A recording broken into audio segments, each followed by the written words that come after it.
What's up, everybody? Welcome into another episode of Bulls Latest. Your host, Matt Johnson here. I want to wish everybody a happy Labor Day out there. Hope everyone enjoys the holiday. I want to kick off this week in today's show with a name I think could be an interesting option next year in free agency for Chicago, and that's Mitchell Robinson of the New York Knicks. He presents a tantalizing free agent option for the Bulls. The Knicks center, who is entering the final year of his four-year, $60 million extension he signed back in 2022, would be a solid option for Chicago. I'll get into why here. While the Knicks would love to have Robinson back in the Big Apple, it's quite possible that a new extension won't be agreed upon. The Knicks reportedly would be willing to re-sign the big man to a team-friendly extension. New York is kind of worried, and rightfully so, about his lengthy injury history. When you look at this guy's career in his past here, the 27-year-old center has appeared in only 337 games across 7 seasons here. So, he's missed a lot of time. He's dealt with various foot and ankle injuries and other maladies here, such as a broken hand. The team-friendly approach makes sense given Robinson's injury concerns, and that the Knicks are projected to be among the NBA's one of the most costliest franchises over the next few years here. You got guys like Jalen Brunson, Karl Anthony Towns, Mikal Bridges, and OG Anunoby, all slated to earn more than $30 million in each of the next 3 seasons. With Towns bringing home $61 million alone in 2027-28. Not to mention Josh Hart and the $62 million he's also owed over the 3 campaigns as well. New York will have to do some intense maneuvering of the salary cap, which likely means cutting ties with players such as Robinson, who's surely keen on earning more than the taxpayer mid-level exception there. So, when you look at this guy, although Robinson wouldn't be the splashy signing many Bulls fans are hoping for in the 2026 offseason, he'd be a savvy one in my eyes. The 7-foot center is a walking double-double per 36 minutes there. So at least he does provide productivity and consistency while he's on the floor. Now, I know it's a major flag, and a lot of Bulls fans are going to look at the games that he's missed over the last couple of years due to injury, and that is rightfully so. I think that is definitely a concern there when the Bulls are evaluating this player. So we'll see. I think Mitchell Robinson would be an interesting add for the Bulls here. We'll see what happens. That's just a name I wanted to throw at you guys to start this week and today's show. Speaking of rebuilding, I wanted to kind of dive into a team, and it's the Bulls' division rival, the Detroit Pistons, and their rebuild blueprint, one that the Bulls should follow. This team jumped from poverty to Eastern Conference prominence in just a few years here, and here's how. The first thing the Pistons organization did was one thing that it seems to be the most difficult for Chicago, and that's to clean house. Detroit fired coach Monty Williams and hired J.B. Bickerstaff, who just helped guide Cleveland from a dark spot into an Eastern contender there out of the Eastern Conference. They also brought in Trajan Longden. He came in as president of basketball ops with a clear plan to change a losing culture there. It wasn't just the head coach who changed. A brand new staff arrived from top of the organization down, but ownership just handed the current regime shiny new contracts with Chicago, as you guys all know. I reported this a while back. Vice president of basketball ops, Arturas Karnisovas, general manager Mark Eversley, and head coach Billy Donovan all received new deals, so they aren't going anywhere. We all know that. That trio will have to find a way, and one can only hope that they do so for Chicago Bulls fans out there who are wanting to see this team return to glory. So, when you look at the first step in rebuilding a team into a contender, you need a star and a leader such as Cade Cunningham. Cade Cunningham is a perfect example of what a guy could do and a cornerstone player could do to flip a franchise around here. Acquiring a superstar isn't a necessity to compete in today's NBA, but it seems like the most obvious step, though, and one that's exceedingly difficult to pull off.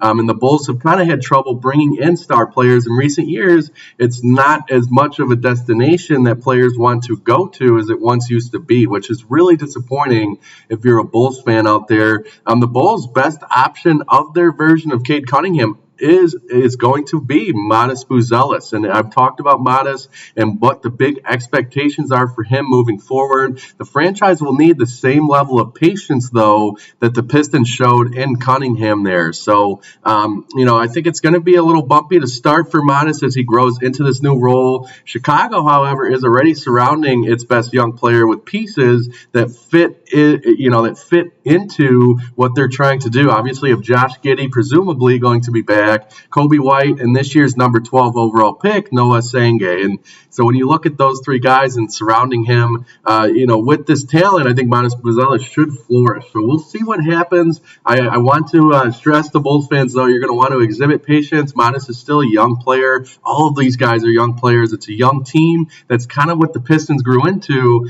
They started to gain momentum and then, obviously made a push in this last year's postseason. So we'll see what happens. I wanted to kind of, match the Bulls up to the Pistons because there are a lot of similarities. The only thing missing for the Bulls right now is that star power that they're, lacking big time. So we'll see. I wanted to kind of switch gears here, jump into a player I think is interesting in terms of a fit for Chicago, Olivier Maxence Prosper. I don't know if you guys have heard of this player before. He is a solid talent. I'll get into him here, let you guys know a little bit more about this player. I think the Bulls should seize the opportunity to sign the newly minted free agent. The Mavericks released this young forward at just 23 years old. They stretched the $3 million remaining on his rookie contract to make room to sign Dante Exum in Dallas there to a minimum salary deal, thereby remaining, under the second apron. So the Mavericks attempted to trade Maxence Prosper, but those, they chose not to include a future second-round pick to sweeten any deal. So ultimately, he became a free agent. When you look at this guy, the former Marquette standout's expected to draw free agency interest here. And he's a player who's going to have teams calling. I think he's a decent option for a lot of these organizations after hitting the market here. The Bulls should throw their hat into that ring. And I'll tell you guys why here. Adding Maxence Prosper would require clearing a roster spot. However, you could release guard Javon Carter or potentially, add him on a two-way contract and let guys like Emmanuel Miller or Yuki Kawamura go, that could work here. So we'll see what happens there. Bringing the third-year player on board would fit the Bulls' recent emphasis here of collecting young, athletic, potential-laden forwards. And I think this guy is just the next player to kind of fit that mold there. He's a long player there. He's strong and plays with an unrelenting motor and defense. And these are things that Billy Donovan loves from his forwards there. He has the requisite size and athleticism as well to switch across multiple positions from two guards to power forwards. And I think that's a perfect option for Billy Donovan, a guy he could switch in and out of lineups there. This Bulls team is going to be a lot of work in progress and how these lineups are kind of molded together this upcoming season. You're going to see that. You're going to see lots of different combinations. And I think Olivier Maxence Prosper is a solid option there. Just kind of diving into some of the numbers on this guy. I mean, he hasn't really developed into a strong shooter at the NBA level yet, but he did hit 75% of his free throws in his 3 seasons at Marquette, and he also made a jump in his shooting percentages. He went from shooting 16.7% from 3 as a freshman to 33.9% as a junior there before declaring for the draft. So there was a jump there in perimeter shooting. I think that's something to note. His game needs a lot of work, but this could be a young player you could possibly get not giving up much there. So that's definitely an option for the Bulls to consider, a name to throw at you guys there. And I kind of wanted to wrap today's show up talking a little bit about some comments made by Bulls player Ayo Dosunmu there about this upcoming season. He has some lofty expectations for this group.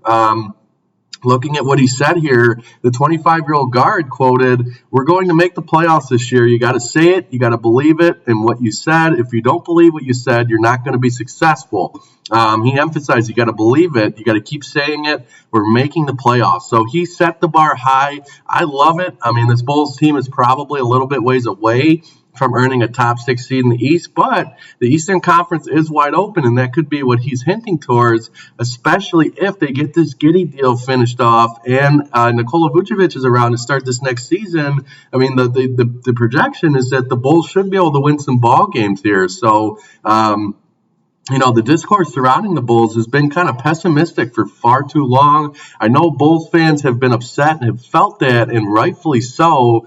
Chicago has routinely been bounced from the play-in tournament like clockwork here.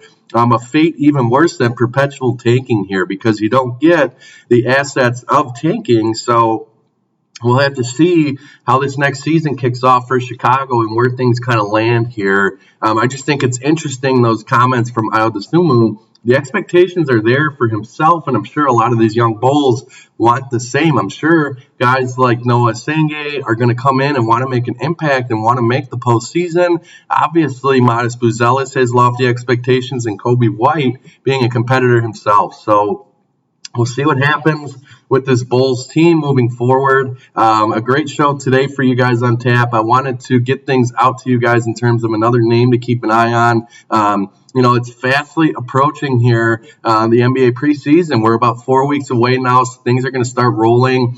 These shows are going to create a lot more, game content and game analysis as we move into the preseason. That'll be exciting. So let me know what you guys think about Mitchell Robinson, some of these Bulls players here. So, the potential targets, I want to hear what you guys think. And as always, I want to thank you guys for joining me on today's episode of Bulls Latest. Enjoy your Labor Day, and we will see you guys tomorrow.